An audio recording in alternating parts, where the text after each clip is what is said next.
안녕하세요, 여러분. 여러분들하고 극장 공간이란 무엇인가에 대해서 솔직히 저도 아직 극장에 대해서 일을 하고 있지만 극장이 무엇인지 잘 모르고 있는 저도 여러분들과 함께 극장 공간에 대해서 생각해보는 시간을 가지도록 하겠습니다. 제가 한 8강 정도를 준비를 했는데요. 이 강의는 우리가 지금 기본적으로 알고 있는 극장들, 대극장, 소극장, 야외극장, 우리가 이제 거기서 어떤 공간에서 우리가 일을 하고 있고, 그리고 거기서 일하는 사람들은 공연을 만드는 사람들이겠죠, 그죠? 극장에 취직해 있는 사람하고 직접 크리에이티브하게 공연을 만드는 사람들, 그렇게 어떻게 움직이는가, 무엇을 우리가 하기 위해서 이게 다 모여 있는가, 이런 것들을 여러분들과 제가 8강에 걸쳐서 알아보는 시간을 가지도록 할게요.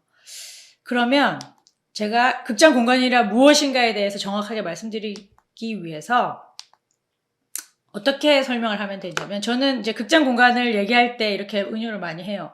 우리가 가정이라는 것을 무엇인지 알려면 우리가 그 가정에 살고 있는 어떤 집의 형태, 아파트, 뭐 주택 이런 식으로 그런 가정의 이제 물리적인 형태를 많이 알겠죠. 살펴보고 그 안에 천만 가지 만만 가지 형태의 가족의 형태들이 있겠죠. 그래서 사실 극장도 똑같이 어떤 거라고 규정할 수는 없는 거예요. 저희가 무엇을 하는 곳입니다, 이렇게 규정한다고 거기가 그게 되는 게 아니기 때문에, 여러분들이랑 지금 어떤 우리가 지금 도시마다 국가에서 만든 여러 가지 극장 형태들이 있고 그 안에서 어떤 공연들이 만들어지는지 아주 많은 종류의 것들이 있죠. 그런 다양한 공연의 형태들을 여러분과 알아보면서 제 강의가 끝날 때쯤에 대체 극장 공간이란 무엇인가 내가 궁금해해야 되겠구나, 그런 것을 알아가시면 생각하면 저는 이 강의를 굉장히 준비하면서 성공했다고 생각하고 있어요.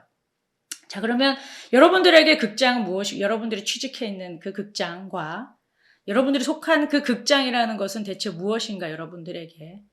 우리 쉽게 말하면 흔하게 예술의 전당, 세종문화회관, 뭐 이런 극장들이 있겠죠, 여러분들이 공연을 보는.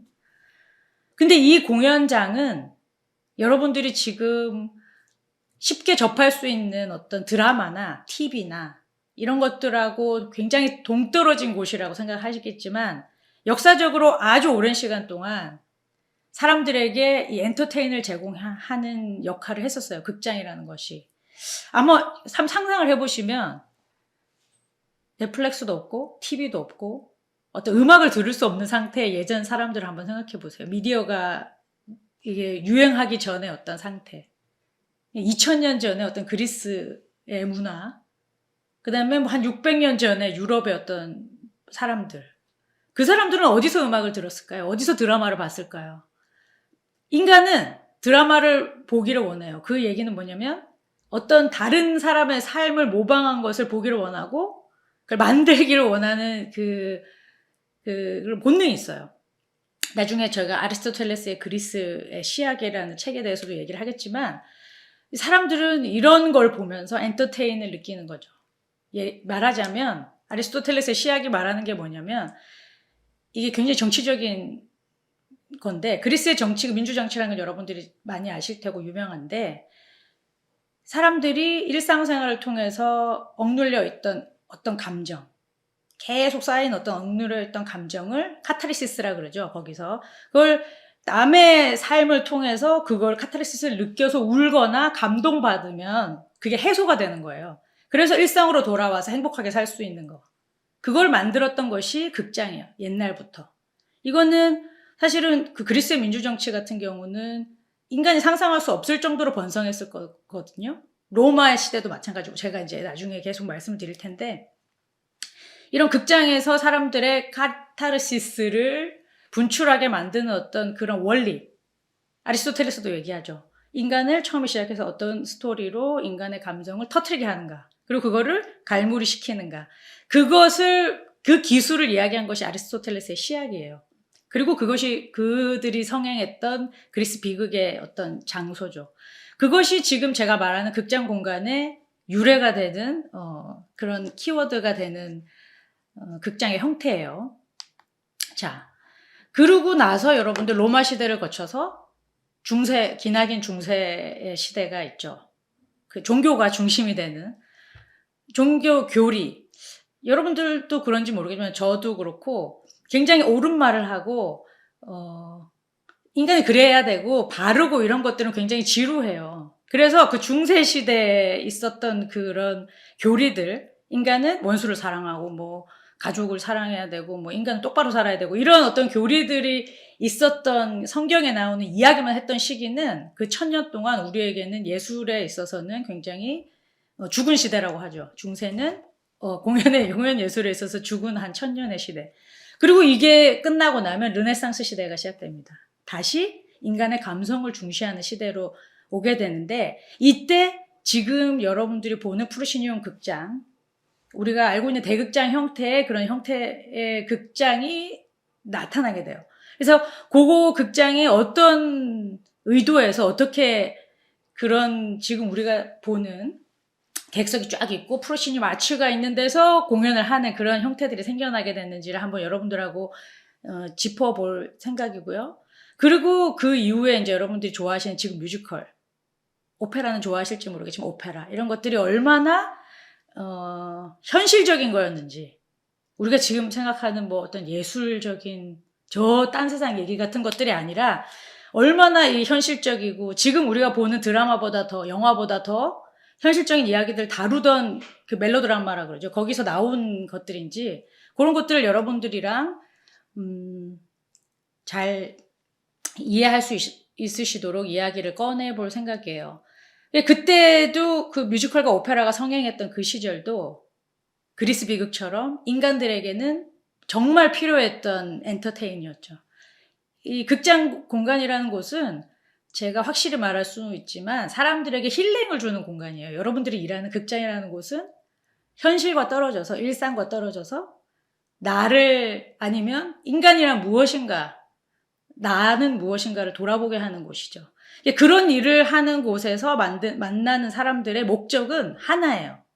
좋은 공연을 만드는 거. 좋은 공연을 만들어서 그 공연을 보러 오는 사람들에게 최상의 서비스를 하는 것이 우리 극장 예술을 하는 사람 모두의 의무인 것 같아요.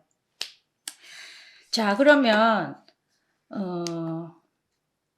극장사에 대해서는 다음 강부터 이제 여러분들하고 쭉 둘러보겠죠. 그러면 제가 아까 말씀드린 극장이란 게 무엇인가를 알려고 하면 극장의 겉껍데기, 물리적인 어떤 공간과 그 안에 일하는 사람들에 대해서 쭉 알아봐야 될 텐데요. 극장 공간이라고 하면 여러분들이 흔히 보는 대극장이라고 계시기도 하겠죠. 예를 드는 거죠. 다 국립극장, 해오름 극장, 달오름 극장, 한 프루시니움, 예술의 전당 오페라 하우스, 토월 극장 같은 극장에 딱 객석에 가면 액자형 무대가 있고 거기서 우리가 공연을 보는 그런 대형 극장들의 형태예요. 다들 극장에서 일하고 계시니까 구조는 잘 알고 계시겠죠, 그죠? 본 무대가 있으면 본 무대 양옆에 무대만한 공간이 있어요. 거기에 외건이라 그러죠. 그럼 외건들이 쭉 옆으로 와서 본 무대로 오게 되죠. 그러면 이 말은 뭐예요? 본 무대의 어떤 전체를 한번 바닥을 다 바꿀 수가 있는 거죠. 그 다음에 리어 스테이지라고 하는 저 뒤에 예술의 전당이나 뭐 고향 아람누리 같은 극장에는 회전 무대가 있죠, 뒤에. 그래서 이 보통 펑션은 그래요. 이 전체 바닥이 한 30cm 아래로 꺼지면서 뒤에 있던 덤마루가 쭉 앞으로 밀고 들어오는 형태죠. 그래서 여러분들이 무대 디자인을 하게 될 일은 잘 없으시겠지만 이 극장의 판타지를 보여주기 위해서 옆에 바닥이 양옆에 뒤에 이렇게 3번 정도 확 다 바뀔 수 있어요. 바닥 자체가. 그리고 여러분들 잘 알고 계시는 바튼 있죠. 위에서 내려오는. 그리고 프로시니움 아치 위쪽으로도 이 공간보다 한 배 정도, 2배 반 정도의 공간이 또 있어요, 위에. 거기서 매달린 장치물들이 막 내려오고 전환되게 되죠. 그래서 이게 퍼즐처럼 옆에서 들어오는 바닥과 위에서 내려오는 것들이 조합이 되면서 이제 판타지의 공간으로 변하는 것이 이제 극장 공간이죠. 우리가 지금 생각하는 프로시니움 극장의 기본적인 구조가 이런 거죠. 그리고 여러분들 프로시니움 극장 말고 흔히 볼 수 있는 게 뭐 대학로 소극장이죠. 블랙박스 극장. 예술의 전당에도 뭐 자유소극장 같은 소극장이 있죠. 근데 여기는 형태의 특징들이 뭐냐면 한 공간 안에 객석하고 무대가 함께 있어요. 이 극장이 또 생겨나게 된 배경은 러시아의 그 사실주의 연극들로 또 여러분들하고 설명을 나중에 드릴 거예요. 여기 그리드라고 하죠. 보통 윗부분에 조명을 달고 뭔가를 달기 위해서 이제 그리드가 이렇게 있어요. 그리고 뭐 이건 업다운 잘 안 되죠. 소극장 같은 경우는. 그래서 객석도 이제 가변형으로 많이 만들어요. 객석을 이제 계단의 형태나 객석의 어떤 위치에 따라서 자기 공연에 맞게 이제 이런 것들이 세팅이 되기는 하죠. 여러분들이 흔히 볼 수 있는 게 이제 이런 블랙박스 극장 같은 극장들, 동숭아트센터 소극장, 예술연당은 자유소극장이라고 이름을 지었죠. 그리고 국립극장 같은 경우는 별오름 극장이라고 아주 조그만 소극장이 있어요. 여러분들이 일하고 계시는 극장에서는 뭐 이런 형태의 극장들을 아주 많이 보실 수가 있죠. 그리고 일일이 설명드릴 수는 없지만 극장들의 시에서 운영하는 국가에서 운영하는 여러 가지 극장들에 붙은 야외극장하고 가변형 극장들이 있어요. 제가 오늘 여러분들에게 이 야외극장과 가변형 극장에 대해서 뭐 할 말이 굉장히 많은데 여러분들이 광주에 가면 국립아시아문화전당이라는 곳이 있어요. 제가 이 동영상을 왜 가져왔냐면 우리나라에 시에서 운영하는 아니면 국가에서 운영하는 극장 중에 극장의 기능을 잘 못 수용하는 극장들이 굉장히 많더라고요. 제가 무대 디자이너로서 나가서 일을 해보면 극장이라는 게 이 시민들에게 어떤 역할을 해야 되는지 잘 모르는 상태에서 이 극장이 디자인되었구나 하는 경우가 굉장히 많더라고요. 반면 이 아시아문화전당이라는 곳에 갔을 때 혹시 이런 미디어 시대에서 극장이 화석처럼 약간 왕따를 당하고 있는 상태에서 이런 식으로 극장이 디자인되면 정말 예전에 그런 어떤 극장이 어떤 곳이었는지를 알 수 있고 앞으로 우리가 어디로 가야 되냐, 극장 예술을 하는 사람들이, 공연 예술을 하는 사람이 어디로 가야 되는지를 제시하는 극장 같은 느낌? 제 개인적으로는 그래서 여기에 동영상으로 모습을 보시면 여기는 극장의 외부예요. 이 지금 재즈 트리오 공연이 일어나고 있는 저 안쪽이 극장이고 이 바깥에 객석, 야외와 여기가 통해져 있거든요.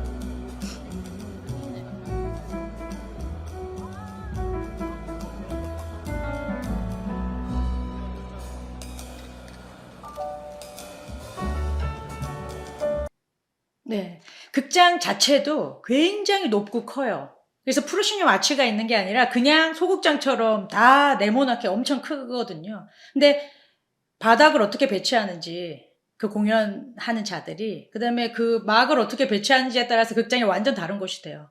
게다가 한쪽 벽면이 열려서 외부랑 같이 통하게 되더라고요. 그때 지금 이 본부장님이 기획하신 공연은 재즈 트리오 공연이었는데 그 광주 시민들이 맥주를 다 갖고 와서 그때 여름밤에 그 공연을 감상을 하는 걸 보고 극장이 뭐 배운 자들, 극장을 아는 사람들, 뭐 오페라나 뭐 이런 사람들의 전유물이 아니라 뭐 악기 하나 뭐 부잣집 아가씨들이 악기를 많이 전공을 하잖아요. 그런 사람들이 예술의 전당에서 막 악기를 해서 자기네들이 지금 최고의 예술을 향유하고 있는 것처럼 자기네들끼리만의 어떤 오페라 공연이나 이런 것들이 아니라 정말 극장이라는 것이 우리 실질적인 그 시민들의 힐링의 장소가 된다는 그런 아주 모범적인 예를 보여준 극장이었다고 생각을 해요. 그래서 집도 마찬가지죠. 아까 제가 가정에 이걸 비유를 했는데 집의 건축된 모양이나 집의 구조나 이런 것들이 그 사람들의 생활을 반영하는 것처럼 극장의 디자인도 이 극장이 어떤 역할을 해야 되는가에 대한 굉장히 큰 비전을 제시할 수가 있거든요.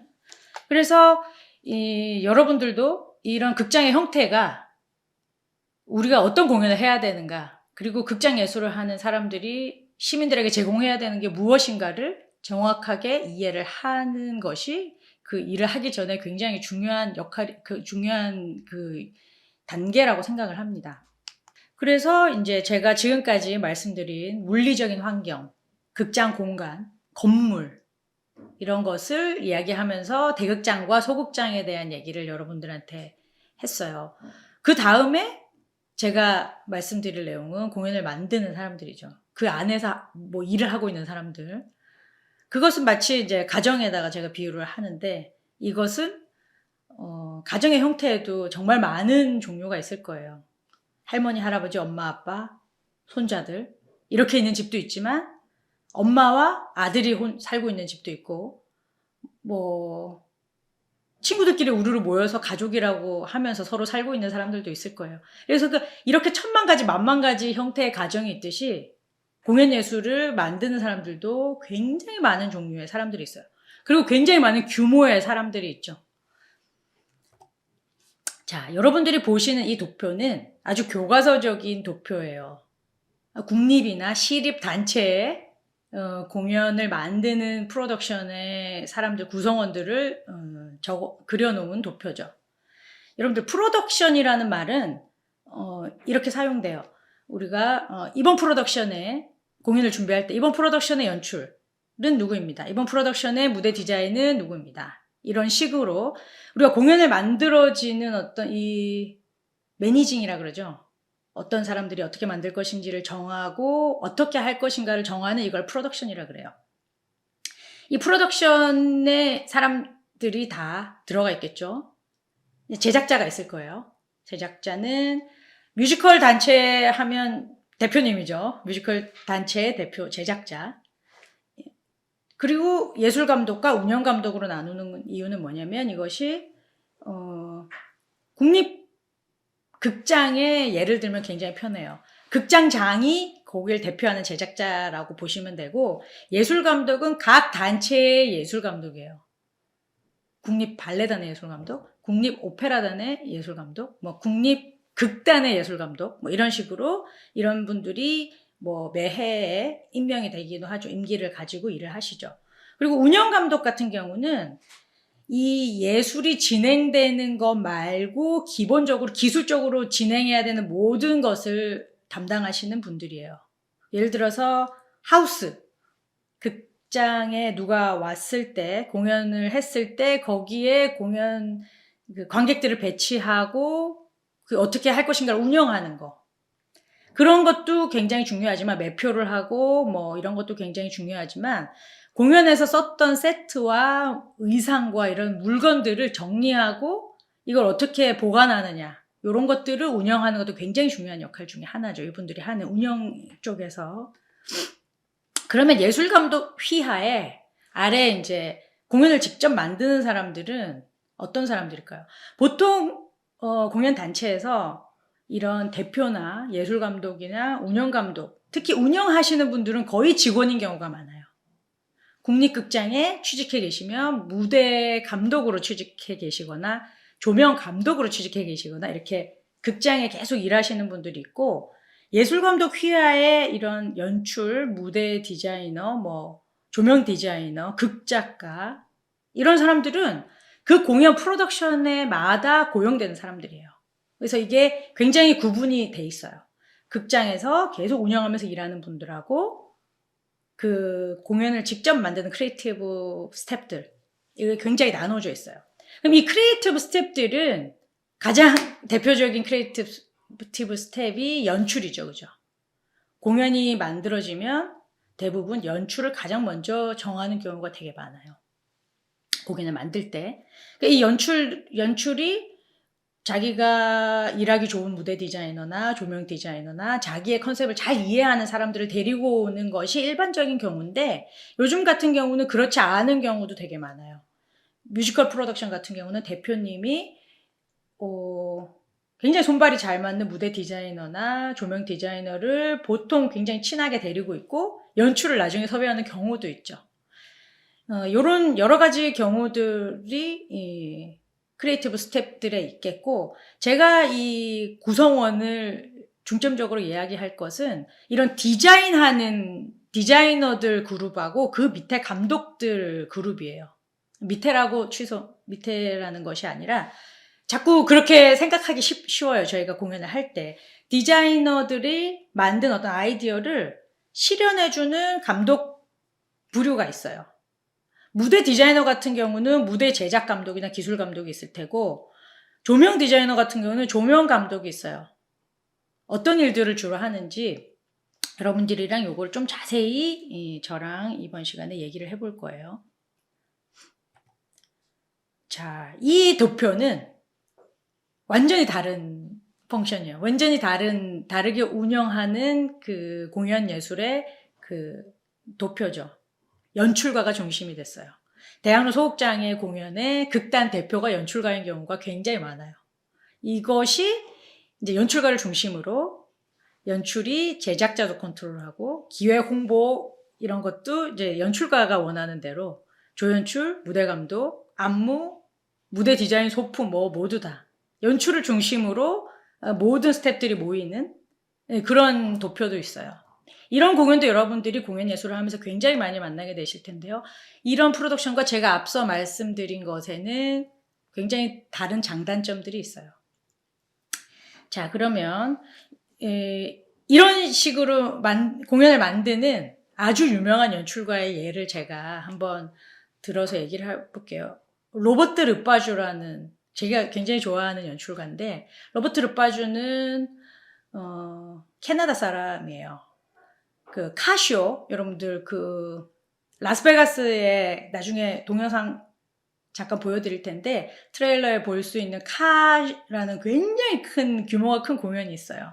여러분이 상상할 수 없을 정도의 예산을 들여서 만드는 공연들인데, 이런 거라든지 메트로폴리탄 오페라 중에서도 굉장히 뉴욕에 있는 굉장히 큰 오페라 단체에서 연출을 하는 분이죠. 그런 사람인데 우리나라에 887이라는 연극을 가지고 왔을 때 제가 한번 공연을 본 적이 있어요.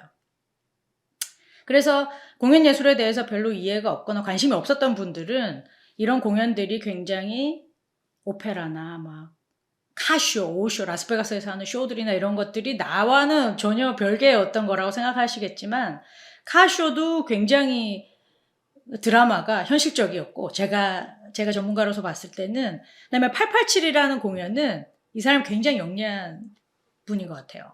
로버트 르바주가 물론 배우예요. 자기가 혼자서 배우를 하는데 유랑극단 같은 세트를 갖고 있어요. 제가 말만 유랑극단이라고 하지, 이런 아파트 같은 박스 같은 거를 들고 와서, 자기 키보다 조금 큰 박스를 들고 와서, 이게 처음에는 자기 어릴 때 살았던, 캐나다에 살았던 아파트의 그 모습을 가지고 있죠, 이 세트가.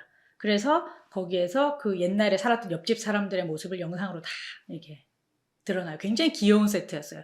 그 사람이 그것을 열고 서랍처럼 열고 나오면서 그 안에 자기의 지금 집이 펼쳐져 있죠. 뭐 그런 식으로 혼자서 세트를 다 운영하고 한번 잘 만들어 놓으면 연기까지 하면서 조명 감독만 있으면 세계 어디를 비싼 가격에 불러서 공연을 갈 수 있을 정도로 굉장히 컴팩트하게 공연을 만들었더라고요. 그분이 했던 공연이 887이라는 공연을 보면서 저는 제 어린 시절에 생각났어요. 저랑 연배가 비슷할 거예요. 나이가 저보다 좀 많거나. 그런데 그때 당시에 그 캐나다에 살았던 자기 집과 자기 아빠의 직업이 택시 운전사였는데, 모형 택시가 헤드라이트는 비치면서 저기서 와요. 다 모형이에요. 조그만 4분의 1 정도로 만들어 놓은 것에. 그래서 이제 자기가 그때 살았던 70년대, 80년대의 어떤 그 캐나다의 예술을, 사람들이 생각한 예술에 대한 거에 대해서 얘기를 했을 때, 자기가 드라마 스쿨에 입학하게 됐을 때 배경, 이런 걸 얘기를 했을 때, 제 어린 시절에, 저도 어린 시절에 아파트에 살았는데, 우리 아파트 테라스에서 보면 길 건너편에, 그 아파트 정원 건너편에 그 화장실이 공동으로 쓰는 옥수수 집 같은 게 있었어요. 그 맨션에 저도 제 친구가 살고 있었는데, 그때 그 어린 시절이 파노라마처럼 지나가더라고요. 제가 하고 싶은 얘기는, 이런 공연이라는 게 오페라도 마찬가지고, 이런 어마어마한 쇼들이나 이런 것들이 지금 여러분들 TV에서 쉽게 보는 드라마처럼 현실적인 감성을 자극하지 못한다면 공연 예술은 사실 의미가 없어요. 그래서 이 유명한 887이라는 연출가, 이 사람이 만든 공연 이 자체도 프로덕션의 구도는 여러분들이 지금 고주에 보시는 것처럼 연출가 중심에 그 사람의 기억 중심, 그 사람이 이야기하고자 하는 것의 중심이 연출가한테 있죠. 이런 구도는 공연에 있어서 제가 앞서 말씀드린 그 구도랑 굉장히 다른 양상을 보이게 돼요. 개인의 어떤 기억과 개인의 감성, 개인의 감성을 그 사람이 이야기하고자 하는 것을 모두가 서포트하는 그런 구도죠. 그죠? 그렇다면 어떤 식으로 공연을 만들어야지 그 프로덕션이 굉장히 그 공연에서 말하고자 하는가와 적합할 것인가. 이런 것도 공연 예술을 만드는 여러분들이 굉장히 생각해야 될 요소 중에 하나죠. 그래서 이 로버트 르파주라는 사람은 MIT에서 강의를 할 때 그 동영상이 있어요. 여러분들 로버트 르파주를 한번 검색을 해보세요. 그러면 유튜브에 그 사람이 공연 예술이 무엇인가에 대해서 이야기하는 동영상이 있어요. 이 사람이 MIT 학생들을 쫙 앉혀놓고 카드 게임을 해요. 원카드 같은 거, 우리 어릴 때 많이 했던 거. 테이블마다 카드 게임이 진행되고 있어요. 그리고 로버트 르파주는 돌아다니면서 그 사람들이 재미있게 카드 게임을 하는지 보고 있죠. 공연 예술은 연출가가 생각했던 것들을 나머지가 서포트해서 정확하게 만들어내는 것이 아니라 카드 게임과 같은 것이다. 카드를 게임하면 사람들은 다 자기 패를 갖고 있어요. 무대 미술가의 패가 있고, 최곡 작가의 패가 있고, 연출가의 패가 있고, 다 자기의 패가 있어요. 이거를 카드 게임을 진행을 하면서 이 게임이 어디로 갈지 모르고 예측 불허의 어떤 것이 될지 모르는 그런 게임들을 하는 거랑 똑같아요. 그래서 저도 공연 예술을 오랫동안 하면서 작품을 했던 사람 중에 하나로서 말씀을 드리건데 이 공연을 만드는 프로덕션의 과정은 정말 예측 불허예요. 내가 생각한 대로 그대로 이게 공연에 올라간다는 경우는 진짜 거의 없었어요. 그래서 저는 이 사람의 MIT 강연이 공연 예술의 프로덕션의 과정을 정확하게 말하는 키워드라고 생각해요. 패를 내고 그 패가 어떻게 게임을 흘러갈지 모르면서 그게 어떤 식으로 끝나서 어떤 완성도가 있을지 모르는, 그리고 이 사람이 이야기하는 로버트 르파주가 말하는 아주 중요한 요소는 즐거움이에요. 공연을 만드는 사람들이 처음부터 끝까지 굉장히 재밌고 깔깔없고 게임을 하는 것처럼 재밌어야 된다. 만드는 과정이. 그래야지 보는 사람들이 그 공연을 즐길 수 있다 하는 것이 이 사람이 말하는 공연 예술 프로덕션의 키워드였어요. 여러분들도 그 동영상을 한번 찾아보시기를 제가 권유하고, 그 다음에 제가 이 원고에 쭉 적어놓은 거, 제작자, 제작감독, 극작가, 연출가, 무대감독, 이런 것들을 제가 쭉 적어놨는데 이런 것들은 그냥 노트에서 여러분들 참고하시고 한번 읽어보시면 좋을 것 같아요. 그래서 지금 제가 주로 이 패러그룹에서 얘기하려고 하는 것이 무대 디자이너, 조명 디자이너, 소품 디자이너, 의상 디자이너, 영상 디자이너, 이런 디자이너 그룹의 크리에이티브 디렉터라고 그러죠. 그 작품을 문학으로 읽고, 무대 디자인 저 같은 경우는 대본을 읽고 이 글로 된 거를 어떤 식으로 스타일을 해야 되겠고 무대는 어떻게 돼야 되겠다. 디자인하는 사람 말하는 거예요. 조명 마찬가지죠. 텍스트를 읽고 조명이 어떻게 돼야 되겠다. 소품, 의상, 영상 마찬가지예요. 이렇게 텍스트를 비주얼로 바꾸는 사람들, 그런 부류가 있고, 그 사람들과 나란하게 가는 사람들이 무대 기술 감독, 조명 감독, 소품 감독, 의상 감독. 조명의 예를 들자면 조명은 어떤 식으로 됐으면 좋겠다고 디자인을 하면 조명 감독은 어떤 사람을 몇 명 고용해서 셋업을 조명기를 어떻게 행잉하고 이걸 어떻게 메모리해서 어떤 스케줄로 이거를 실현할 것인가를 연구하는 사람들이에요. 무대의 기술 감독 마찬가지죠. 제가 이런 식으로 디자인이 됐으면 좋겠다고 스케치를 해서 보여드리면 기술 감독은 어떤 예산으로 얼마만큼의 사람들을 써서 어떤 제작소에서 어떻게 만들어져야 되는지를 감독하는 사람이죠. 소품, 의상 마찬가지예요. 소품과 의상은 공연에서 이것이 어떻게 진행되는지까지, 배우가 이쪽에서 주역이 이쪽에서 나오면 이 소품을 들고 들어가서 공연 끝나고 이걸 어디다 놓을 것인가까지 다 계산하는, 동선을 계산하는 사람들이에요. 의상 마찬가지겠죠. 의상이 어떻게 체인지되고 들어가서 분장실에서 그걸 갈아입고 나오면서 누가 걸쳐주는 거를 그걸 워드로브라 그래요. 그 소품 의상을 진행하는 사람들 이런 것까지 다 세팅을 하는 의상 제작 감독이 있어요. 영상 감독 마찬가지겠죠. 그리고 요즘에 뭐 영상과 특수효과 같은 경우는 공연에서 굉장히 뺄래야 뺄 수 없는 중요한 포지션 중에 하나죠. 자, 그러면 기술감독이 데리고 다니는 무대 전환 크루, 무대 디자이너 이런 식으로 제가 계속 이 원고에다가 사람들이 하는 일을 간단하게 적어놨어요. 그래서 의상 디자이너와 의상 감독의 관계. 제가 말하는 건 이게 굉장히 중요하죠. 디자이너 그룹하고 그다음에 이것이 실현되게 감독이 실질적으로 일하는 사람들. 그런 사람들이 있고 조명 같은 경우는 그런 감독들 아래에서 일하는 또 특수한 오퍼레이터라는 직업이 있어요. 영상도 마찬가지고. 공연에 있어서 리허설부터 공연까지 이걸 직접 트는 사람들, 메모리 된 것을. 영상도 마찬가지고. 이분들도 굉장히 공연에 대해서 이해가 있어야 되겠죠. 지금 이 순간에 영상이 나와야 되고 지금 조명이 싹 바뀌어야 되고 이게 이제 극적으로 템포가 정확하게 돌아가야 돼요. 이 공연의 프로덕션에 대해서 정확한 100% 이해가 없으면 굉장히 하기 힘든 일들이에요. 이런 것들도 전부 전문성을 가지고 일하는 분야 중에 하나죠. 자, 여러분들과 이번 강의 공연예술이란 대체 무엇이고 극장 공간이란 무엇인가를 저랑 함께 보셨을 거예요. 그러면 하나 아신 거는 그것이 무엇인지 규정할 수 없는 것과 그리고 아주 많은 프로덕션의 천갈래 만갈래의 그런 다양성들이 있다. 공연예술에는. 그리고 이렇게 거기에 일하는 사람들도 아주 많은 아주 다양한 형태와 규모로 일하고 있다. 그랬을 때 내가 극장에서 그 사람들과 함께 일을 하는 입장에서는 이 중요한 건 그거 같아요. 내가 하는 일을 다 완벽하게 수행하는 것도 굉장히 중요하겠지만 대체 이 극장에서 하려는 게 무엇인가?